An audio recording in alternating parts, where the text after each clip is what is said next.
నమస్తే, welcome to hello స్వతంత్ర. నేను భవాని. శారీరక వ్యాధులే కాదు, మానసికంగా కూడా వివిధ రకాల వ్యాధులతో బాధపడుతూ ఉంటాం. ఆలోచనలు, భావోద్వేగాలు, ప్రవర్తనను ప్రభావితం చేసే ఆరోగ్య పరిస్థితులు అనేక రోగాల కిందకు వస్తాయి. ఇక డిప్రెషన్, యాంగ్జైటీ, బైపోలార్ డిజాస్టర్, అదేవిధంగా స్కిజోఫ్రెనియా, ఓసిడి వంటివి సాధారణంగా కనిపించే వ్యాధులు. ఇవి రోజువారీ జీవితం, సంబంధాలు, పనితీరుపై ప్రభావాన్ని చూపుతాయి. ఇలాంటి సమస్యలపై మాట్లాడేందుకు మనతో ఉన్నారు ప్రముఖ సైకియాట్రిస్ట్ డాక్టర్ సంధ్య గారు. ఆవిడతో మాట్లాడి మరిన్ని విషయాలు తెలుసుకుందాం. నమస్తే అండి సంధ్య గారు. నమస్తే అండి. ఎస్ సంధ్య గారు, ముందుగా అసలు మానసిక పరిస్థితి, ఈ యాంగ్జైటీ గురించి చాలా మంది చెప్తుంటే మనం వింటుంటాం కదా. అసలు దీనికి సరైన అర్థం ఏంటి అంటారు? మనం చాలా మంది మానసిక సమస్యలంటే అసలు ఎవరికి అంటే మనం చూసేంత కామన్‌గా ఉండవేమో అనుకుంటాం గానీ, మ్మ్. ప్రపంచంలో ఫస్ట్ మనకి ఈ కార్డియాక్ డిసీజెస్ కానీ, తర్వాత క్యాన్సర్ రోగాలు గానీ, ఇవెంత అంటే లైక్ అవెలా ఉన్నాయో, అంత ప్రాణాంతకంగా ఉన్నాయో, ఒక మానసిక సమస్యలు గూడా అంతే ప్రాణాంతకంగా ఉన్నాయి. మ్మ్. ఎందుకంటే చాలా మంది డిప్రెషన్ వల్ల సూసైడ్ చేసుకొని చనిపోయే వాళ్ళు గూడా చాలా ఎక్కువ మంది ఉన్నారు అవును. ప్రపంచంలో. సో, డబ్ల్యూహెచ్ఓ స్టడీస్ ప్రకారం గూడా ఇది థర్డ్ ర్యాంక్‌లో ఉందన్నమాట. సో, మానసిక సమస్యల్ని మనం ఎప్పుడూ అశ్రద్ధ చేయగూడదండి. ఎందుకంటే దానివల్ల మనకే కాదు, మన చుట్టూ ఉన్న వాళ్ళకి, మన వర్క్ రీత్యా గూడా మనం చాలా ఇబ్బంది పడతాం గాబట్టి, ఎంత త్వరగా ఐడెంటిఫై చేసుకుంటామో అంత మంచిది. మనకి మంచిది, మన ఫ్యామిలీకి కూడా చాలా మంచిది. మ్మ్. సో, మనం ముఖ్యంగా యాంగ్జైటీ గురించి మాట్లాడుకుందామండి. యాంగ్జైటీ అంటే ఏంటంటే, ఆందోళన ఎక్కువ పడడం. సో, ఆందోళన, భయము, తెలియని భయము, ఒక కారణం ఉండొచ్చు, ఉండకపోవచ్చు. ఏదో అయిపోతుంది, చనిపోతానేమో, లేకపోతే గుండె దడ రావడము, చెమటలు పట్టినట్టు అవ్వడము, చేతులు వణకడము, ఒక దగ్గర ఉండలేకపోవడం, రెస్ట్‌లెస్ ఫీల్ అవ్వడము, చాలా కోపము, ఇరిటబుల్ అవ్వడము. సో, ఇవన్నీ ఏంటంటే యాంగ్జైటీ సింప్టమ్. చాలా కామన్‌గా ఉంటూ ఉంటదండి. ఒక్కొక్కసారి సడెన్‌గా గుండె దడ రావడము. చాలామంది ఈ పేషెంట్స్ యాంగ్జైటీకి సంబంధించిన పేషెంట్స్ ఏం చేస్తారంటే, వాళ్ళు సడెన్‌గా ఇట్లా గుండె దడ రావడం వల్ల వాళ్ళు ఇది కార్డియాక్ సంబంధించింది, గుండెకి సంబంధించింది, వాళ్ళకేదో పెద్ద గుండె ప్రాబ్లమ్ ఉందనేసేసి చాలామంది గుండెకి సంబంధించిన డాక్టర్స్ దగ్గరకి ఎక్కువ వెళ్తూ ఉంటారనమాట. మ్మ్. తర్వాత వాళ్ళకి ఈసీజీ రిపోర్ట్స్ చేయడం వల్ల వాళ్ళకి ఈసీజీ అంతా నార్మల్ ఉంటది. తర్వాత కార్డియాక్ సంబంధించి ఇంకా 2డీ ఎకో గానీ, వేరే టెస్టులు చేసినా కూడా అవన్నీ చాలా నార్మల్ ఉంటది. సో, వాళ్ళకి మొదటిగా ఎందుకొస్తుంది ఈ ఆలోచన ప్రాబ్లమ్ అంటే, అది వంశపారంపర్యంగా ఉండొచ్చు, లేకపోతే చుట్టూ ఉన్న పరిస్థితులు బట్టి మనం ఎక్కువ కాలము క్రానిక్ స్ట్రెస్ అంటే అధిక స్ట్రెస్ మనం పరిమితికి మించి ఒత్తిడికి గురైతే అప్పుడు ఆటోమేటిక్‌గా మనకి యాంగ్జైటీ డిజార్డర్స్‌కి గురయ్యే అవకాశం ఎక్కువ ఉంటుంది. సో, ఈ యాంగ్జైటీ వచ్చిన పేషెంట్స్ కూడా వాళ్ళు ఎలా అయిపోతారంటే వాళ్ళకి ఇంకా వాళ్ళ పని మీద ఏముండదండి. కాన్సంట్రేషన్ ఉండదు. వాళ్ళకి చేతగానట్టు అయితది. సో, నార్మల్‌గా యాంగ్జైటీ ఎట్లా అంటే మనకు పుట్టుకతో భయమనేది ఉండదు. కానీ ఎప్పుడైతే ఈ భయమనేది ఏర్పడ్డము, భయం వల్ల మనం ఏ పనులు చేయలేకపోవడం వల్ల మనం చాలా ఎక్కువ నష్టపోతాం. మన జీవితంలో నష్టపోతాము. మన ఫ్యామిలీ మెంబర్స్ కూడా మనం ఏం చేయలేకపోతున్నామని వాళ్ళు గూడా బాధపడుతూ ఉంటారు. సో, మ్మ్. ఇది చాలా ఎంత త్వరగా ట్రీట్‌మెంట్ తీసుకుంటే పేషెంట్స్ మంచిగా వాళ్ళ లైఫ్ కూడా చాలా బావుంటది. ఓకే. సో, నార్మల్‌గా ఇప్పుడు మనం ఒక సింహం ముందు ఉన్నామనుకోండి, మన మ్మ్. బాడీలో ఒక రెస్పాన్స్ ఉంటది. ఫ్లైట్ అండ్ ఫైట్ రెస్పాన్స్ అన్నమాట. సో, ఈ ఫైట్ అండ్ ఫ్లైట్ రెస్పాన్స్‌లో ఏమైతుందంటే మన బ్రెయిన్‌లో స్టీరాయిడ్స్, కార్టికోస్టెరాయిడ్స్ ఇవన్నీ ఎపినెఫ్రిన్ అని, అడ్రినలిన్ అని చాలా రకరకాల కెమికల్స్ అనేవి బ్రెయిన్‌లో రిలీజ్ అయితాయన్నమాట. న్యూరో ట్రాన్స్‌మిటర్స్ రిలీజ్ అయితాయి. సో, ఆ ఓకే. న్యూరో ట్రాన్స్‌మిటర్స్ రిలీజ్ అయినప్పుడు ఆటోమేటిక్‌గా మనము ఒక సింహం ముందు ఉంటే పారిపోవడము, పరిగెత్తడము, లేకపోతే ఏం చేయాలనేది మనం నిర్ణయించుకుంటాం. ఈ యాంగ్జైటీ పేషెంట్స్‌కి గూడా ఒక పూర్తి రోజంతా గూడా వాళ్ళ ముందు ఏమీ లేకపోయినా, వాళ్ళ ముందు ఇట్లాంటివి ఏం జరగకపోయినా ఇన్సిడెంట్స్ కానీ వాళ్ళ ఆలోచనలో అంతే భయం, అంతే ఆలోచన, అంతే విపరీతమైన భయము అనేది వీళ్ళలో చూస్తాం. మ్మ్. సో, వాళ్ళు ఏ పని చేయాలన్నా గూడా వాళ్ళకసలు ఆలోచన పని మీద ఉండదు. వాళ్ళకి ఆలోచనంతా చనిపోతానేమో అన్న భయము. ఈ చనిపోతానన్న భయం ఏంటంటే థనాటోఫోబియా అంటారు. సో, థనాటోఫోబియాలో వాళ్ళకేంటంటే ఇంక నేను చనిపోతున్నాను. నా జీవితం ఇంతే. నేను చనిపోతే నా ఫ్యామిలీ ఏమైతుంది అన్న ఆలోచనలు కొంచెం వీళ్ళకి చాలా ఎక్కువుంటాయి. ఓకే. దానివల్ల వీళ్ళకి గుండె దడ ఎక్కువ రావడము, వాళ్ళకేదో అయిపోతుందన్న అంటే ఆరోగ్యం గూడా ఖరాబయిపోతుందన్న ఆలోచన గూడా చాలా ఎక్కువ ఉంటుంది. హుహు. సో, మెయిన్‌గా ఈ యాంగ్జైటీ ఉన్న పేషెంట్స్ ఫస్ట్ ఏంటంటే అండి, కౌన్సెలింగ్ ద్వారా మేము చాలా వరకు ట్రీట్ చేయడానికి వాళ్ళకి రిలాక్సేషన్ టెక్నిక్స్ చెప్తామనమాట. హ్మ్. రిలాక్సేషన్ టెక్నిక్స్ అంటే ఫస్ట్ కొంచెం బ్రీతింగ్ ఎక్సర్‌సైజ్, ప్రాణాయామ లాంటివి. తర్వాత జేకోబ్సన్స్, జేపీఎన్ఆర్ టెక్నిక్ అని ఉంటుంది. హ్మ్. జేకోబ్సన్స్ ప్రోగ్రెసివ్ మజిల్ రిలాక్సేషన్ అది కూడా వాళ్ళకి నేర్పిస్తాం. తర్వాత దాంతో పాటు ఎక్సర్‌సైజ్ కూడా చేసుకోమని చెప్తాం. డైలీ ఒక 30 మినిట్స్ ఆఫ్ వాకింగ్ చాలా మంచిది. శారీరకంగా మంచిది, మానసికంగా మంచిది. ఎందుకంటే ఎక్సర్‌సైజ్‌లో మనకి ఎండార్ఫిన్స్ అనేవి రిలీజ్ అయితాయి. ఓకే. సో, ఇవి అయితే చేయడం డాక్టర్ వల్ల గారు గూడా వాళ్ళకి చాలా వరకు స్ట్రెస్ అనేది రిలీఫ్ ఓకే. అవుతుంది. అదే విధంగా చూస్తే ఇప్పుడు మానసిక పరిస్థితి బాగాలేని వాళ్ళకి, అదే విధంగా యాంగ్జైటీ ఎక్కువగా ఉన్న వాళ్ళని ఏ సింప్టమ్స్ ద్వారా గుర్తించొచ్చంటారు? ఆ! సో, మనకిప్పుడు యాంగ్జైటీ గురించి మనం మాట్లాడుకున్నాం గదండీ! అలాగే మానసిక ఆరోగ్యంలో మనకి రకరకాలుగా ఉంటది. హ్మ్. సైకాటిక్ అంటారు, న్యూరాటిక్ అంటారు. ఓకే. సైకాటిక్ పేషెంట్స్ ఏంటంటే వాళ్ళకి అనుమానాలనేవి కొంచెం ఎక్కువ ఉంటాయన్నమాట. హుహు. అనుమానాలంటే వాళ్ళని ఎవరో చంపేస్తున్నారు, ఏదో జరిగిపోతుంది. విపరీతమైన అనుమానాలు. వాళ్ళు తన గురించే మాట్లాడుకుంటున్నారు. సో, దీన్ని డెల్యూషనల్ అంటారు. తర్వాత హాలుసినేషన్స్ అంటే ఏంటంటే, వాళ్ళతో ఎవరో మాట్లాడుతున్నట్టు, ఎవరు లేకపోయినా గూడా వాళ్ళకు శబ్దాలు వినిపించడము, ఎవరో మాట్లాడుతున్నట్టు అనిపించడము. తర్వాత లైక్ విజువల్ అంటే కనిపించడం గూడా. ఆడిటరీ వినిపించడం. తర్వాత టాక్టైల్ అంటే చర్మం మీద గూడా ఏదో పాకుతున్నట్టు అనిపించడము. సో, ఈ రకరకాలుగా ఉంటుంది. సో, ఈ డెల్యూషన్స్, హాలుసినేషన్స్ ఉన్న వాళ్ళకేంటంటే, వాళ్ళు ఆహ్, కంపల్సరీ సైకియాట్రిస్ట్ అయితే సంప్రదించాలి. ఇవి హ్మ్. ఏమైనా చెప్తే చాలా మంది ఫ్యామిలీ మెంబర్స్ ఏం చేస్తారంటే, వీళ్ళకి ఏదో పెద్ద ప్రాబ్లమ్స్ ఉన్నాయి. వీళ్ళకి ఏదో చాతుబడి చేశారు. పేషెంట్స్ కూడా చెప్పడం గూడా చాతుబడి చేశారు. నాకెందుకో ఏదో అయితుంది అని జెప్తారండి. సో, వెంటనే వీళ్ళేం జేస్తారంటే గుడికి, తర్వాత లేకపోతే బాబాల దగ్గరికి, తర్వాత ఇట్లా కట్టిచ్చడము, చుట్టిచ్చడము, కొబ్బరికాయ కొట్టిచ్చడము, ఇట్లాంటివి చాలా చేస్తూ ఉంటారనమాట. హ్మ్. సో, దానివల్ల ఏమైతదంటే వీళ్ళకి ఆ ప్రాబ్లమ్ అనేది తగ్గకుండా ఇంకా విపరీతంగా అయ్యే అవకాశం గూడా చాలా ఎక్కువుంటదనమాట. ఓకే. చాలా మంది గుడిలో నిద్రలు చేస్తూ ఉంటారు. ఎందుకంటే వాళ్ళ సమస్య వాళ్ళు తట్టుకోలేరు. వాళ్ళ ఫ్యామిలీ మెంబర్స్ కూడా ఇది అసలు తీరని ఏదో పెద్ద సమస్య వచ్చింది. వాళ్ళకి ఎవరో ఏదో చేశారు. ఏదో పెద్ద మాయలు, మంత్రాలు జరిగినియి అన్న ఆలోచన ఫ్యామిలీ మెంబర్స్ కూడా వెంటనే కలుగుతారు. హ్మ్. సో, చాలా మంది ఇనీషియల్ ఎప్పుడైతే మనకి సింప్టమ్స్ స్టార్ట్ అయితాయో, ఒక వారం, 10 రోజుల నుంచి మనకు కొంచెం బిహేవియర్‌లో మార్పులుంటాయి. పేషెంట్ కూడా కొంచెం మార్పులుంటాయి. ఓకే. కానీ వీళ్ళేంటంటే ఎప్పుడైతే ఈ ఆలోచనలు ఒక్కసారి షేర్ చేసుకున్న తర్వాత నుంచి వీళ్ళేం చేస్తారంటే వెంటనే ఇట్లా అంటే వేరే ప్రయత్నాలు చేస్తారంట. కానీ ఈ ఈ సమస్యలున్నవారు ఖచ్చితంగా సైకియాట్రీ సైకియాట్రిస్ట్‌ని సంప్రదించాల్సిన అవసరం చాలా ముఖ్యం. చాలా ముఖ్యమైన పీరియడ్. ఎందుకంటే ఎప్పుడైతే ఫస్ట్ ఆ సింప్టమ్స్ వచ్చినప్పుడే కరెక్ట్ ఒక టాబ్లెట్ గాని, లేపోతే కొంచెం వాళ్ళని కామ్ చేసి, రిలాక్స్ చేస్తే వాళ్ళు చాలా త్వరగా రిలాక్స్ అయితారు. అలాగే వాళ్ళకి రెస్పాన్స్ కూడా చాలా బావుంటది. హుహు. అలా చాలా మంది ఈ పూజలు అవన్నీ అయిపోయి ఒక సంవత్సరం, ఒక 2, 3 సంవత్సరాలు చూసి, చూసి ఖర్చులు పెట్టి, పెట్టి ఎందుకంటే ఒక పూజకు కూడా 50,000, ₹1,00,000 కూడా చార్జ్ చేస్తారు బయట. హ్మ్. సో, ఇలాంటి పూజలు వాళ్ళు చాలా పెద్ద పెద్ద పూజలు. ఎందుకంటే నార్మల్ పూజలు తగ్గట్లేదు అన్న అపోహలోకి వాళ్ళకి తీసుకెళ్తారు. సో, నెక్స్ట్ ఏమైంది ఇంకా పెద్ద పూజ చేసి ఇన్ని రోజులు ఇన్ని చేస్తే ఇక్కడే ఉండి ఒక 10 రోజులు, నెల రోజులు వాళ్ళు అక్కడే ఉండిపోతే వాళ్ళకి చాలా మంచిగా అయితది అని చెప్పడం వల్ల వాళ్ళు చాలా డబ్బులు కోల్పోతారు. తర్వాత వాళ్ళేంటంటే వాళ్ళ సమస్య గూడా తీరదు. హ్మ్. సో, ఎప్పుడైతే సైకియాట్రిస్ట్ దగ్గరకొస్తారో మేము వాళ్ళని కౌన్సిల్ చేస్తాము. హ్మ్. సో, కొన్ని సైకోటిక్ సింప్టమ్స్ ఉన్నవాళ్ళు వాళ్ళకి స్కిజోఫ్రీనియా అవ్వచ్చు, లేకపోతే డెల్యూషన్స్ అవ్వచ్చు.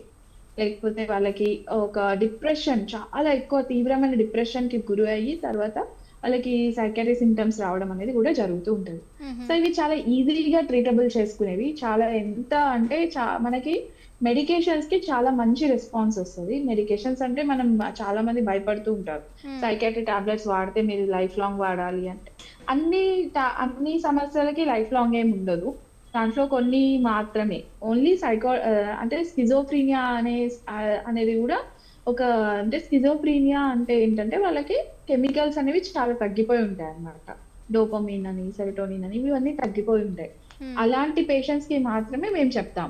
ఈ ఓకే. టాబ్లెట్స్ అవసరం ఉంటుంది అని. హుహు. కానీ మిగతా పేషెంట్స్ ఒక సంవత్సరం, 2 సంవత్సరాల వరకు వాళ్ళకి మళ్ళీ సింప్టమ్స్ కంట్రోల్ అవ్వకపోతే వాళ్ళకి కూడా మేము సజెస్ట్ చేస్తాం.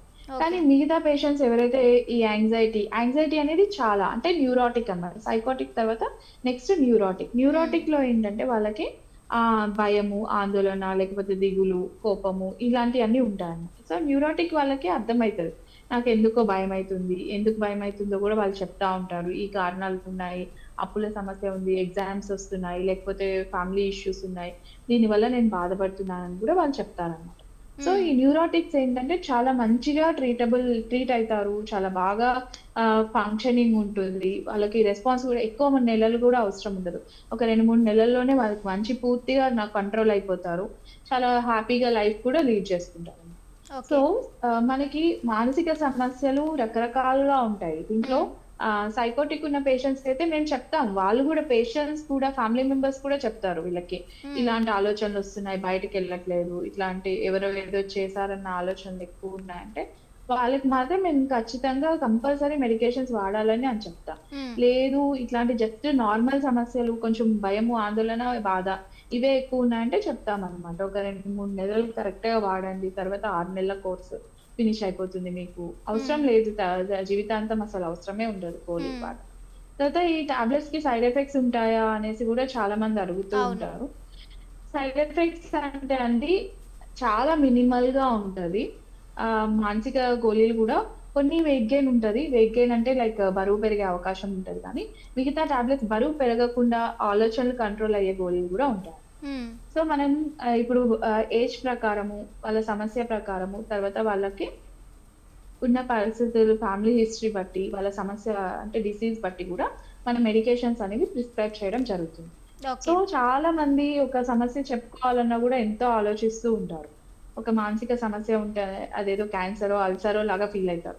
నిజంగా చెప్పాలంటే అండి మానసిక సమస్యలు మన వరకే ఉంటది. పక్కన వరకి ఎవరికీ రాదు. తర్వాత అది చెప్పుకోవడం వల్ల వాళ్ళు సొల్యూషన్ దొరుకుతది. త్వరగా వాళ్ళు రికవర్ అవుతారు. అలాగే వాళ్ళు బయటపడతారు. వాళ్ళు బావుంటారు. వాళ్ళ ఫ్యామిలీ గూడా బావుంటది. సో, చాలా మంది ఫ్యామిలీ మెంబర్స్ ఏం జెప్తారంటే, "అమ్మో! నీకు మెంటల్ సమస్య ఉంది. మెంటల్ సమస్య ఉంటే ఫ్యామిలీ ఏమనుకుంటారు? అంటే చుట్టూ ఉన్న వాళ్ళేమనుకుంటారు?" అని ఎక్కువ భయపడుతూ ఉంటారు. హ్మ్. కానీ భయపడే అవకాశం అసలు అవసరమే లేదండి. ఎందుకంటే చాలా అందరూ సఫర్ అయితారు గానీ, సొల్యూషన్ వైపు వెళ్ళే వాళ్ళే విన్నర్స్. ఓకే. హ్మ్. ప్రాబ్లమ్‌కి సొల్యూషన్ వెతుక్కునే వాళ్ళే విన్నర్స్. ఇట్లా లూజర్స్ లాగా మన ప్రాబ్లమ్‌ని మనం అంటే మన ప్రాబ్లమ్‌ని మనం సాల్వ్ చేసుకోలేదనుకోండి, ఎప్పటికైనా అది పెద్ద ప్రాబ్లమ్ గానే ఉంటుంది. చాలా మంది లైక్ ఇప్పుడు సూసైడల్ థాట్స్ ఒస్తది. చా అవును. అంటే ప్రాణాలు కోల్పోయినా పర్లేదు. కానీ మేము మందులు వాడము, మేము ట్రీట్‌మెంట్ తీసుకోము, మేము మానసిక డాక్టర్‌ని కలవము అని చాలా మంది ప్రాణాలు కోల్పోయిన వాళ్ళు చాలా మందున్నారు. ఒక హ్మ్. ప్రాణం పోతే వాళ్ళే గాదు, వాళ్ళ ఫ్యామిలీ మెంబర్స్ చాలా నష్టపోతారు. అవును. ఒక మంచి పొజిషన్‌లో ఉండి, మంచిగా సాధించిన వాళ్ళు, ఎంత చదువు చదివిన వాళ్ళు, అన్నీ ఉండి గూడా వాళ్ళ ప్రాణాలు కోల్పోయిన వాళ్ళు. ఎంతో వాళ్ళే కాదు, సమాజంలో గూడా వాళ్ళ వల్ల చాలా లాస్ ఉంటది. ఎందుకంటే ఫ్యామిలీ మెంబర్స్ చాలా మిస్ అయితారనమాట. హ్మ్. తర్వాత ఏంటంటేంటే మానసిక సమస్యల్లో గూడా మన రకరకాలు ఇప్పుడు మనం ఫస్ట్ యాంక్సైటీ డిజార్డర్స్ గురించి మాట్లాడుకున్నాము. తర్వాత స్కిజోఫ్రీనియా గురించి మాట్లాడుకున్నాము. హ్మ్. అలాగే డిప్రెషన్ అంటే కూడా ఏంటో తెలుసుకుందాం. ఓకే. డిప్రెషన్ అంటే బాధ. లాస్ ఆఫ్ ఇంట్రెస్ట్ ఎక్కువ ఉంటది. మూడ్ సింప్టమ్స్ ఏంటంటే లో మూడ్. ఎప్పుడు హ్మ్. డల్‌గా అనిపించడం. హ్మ్. దేని మీద లేకపోవడం. Loss of interest. దేని మీద హ్మ్. అంటే ఇంతకుముందు ఇంట్రెస్ట్. మంచిగా టీవీ చూసేవాళ్ళు. ఇంతకుముందు అందరితో కలిసేవాళ్ళు. అందరితో మాట్లాడేవాళ్ళు. ఎనర్జిటిక్‌గా అన్ని పనులు చేసేవాళ్ళు.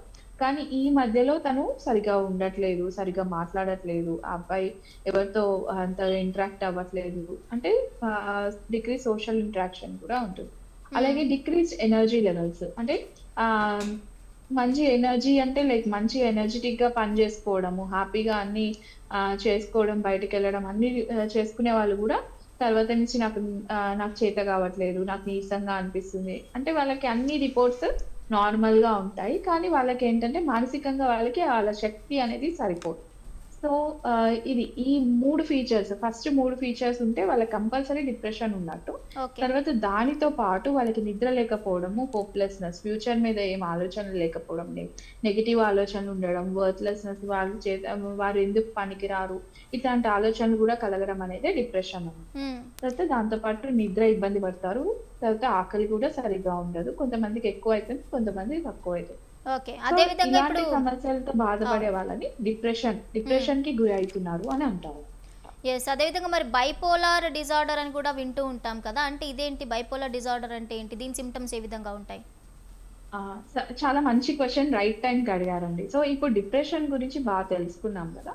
సో, డిప్రెషన్‌తో పాటు ఈ బైపోలార్ అంటే 2 పోల్స్ ఉంటాయి.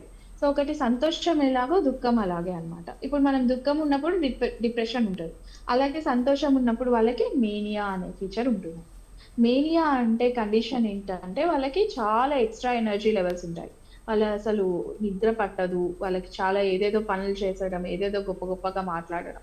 చాలా ఎక్కువ గొప్పలు చెప్పేస్తూ ఉంటారు. నేనది చేయగలను, నేను ఇది చేయగలను, నేనలా ఉండగలను, నేను ఇలాంటి దాన్ని అని చాలా గొప్పలు చెప్తూ ఉంటారు. సో, చాలా ఎక్కువ టైమ్ స్పెండ్ జేయడం, ఎక్కువ రెడీ అవ్వడము. సో, ఎక్కువ స్పెండింగ్ గూడా ఉంటాయి. స్పెండింగ్ అంటే ఎక్కువ ఖర్చులు కూడా ఆ టైంలో ఆన్‌లైన్ షాపింగ్ జేయడము, లేకపోతే బయటికెళ్ళి ఎక్కువ లక్షలు లక్షలు ఖర్చులు పెట్టడము.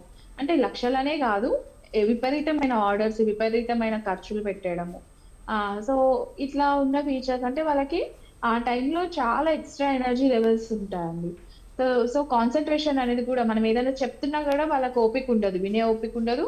అర్థం చేసుకునే శక్తి గూడా ఉండదు. సో, వీళ్ళకేంటంటే అది యూజువల్లీ 1 వీక్ అంటే లైక్ మేనియా అయితే యూజువల్లీ 1 వీక్ ఉండడమే చాలా ఇబ్బందుంటది. పేషెంట్స్ ఆ టైంలో చాలా అలసిపోతారు గానీ వాళ్ళు నిద్రపోరు.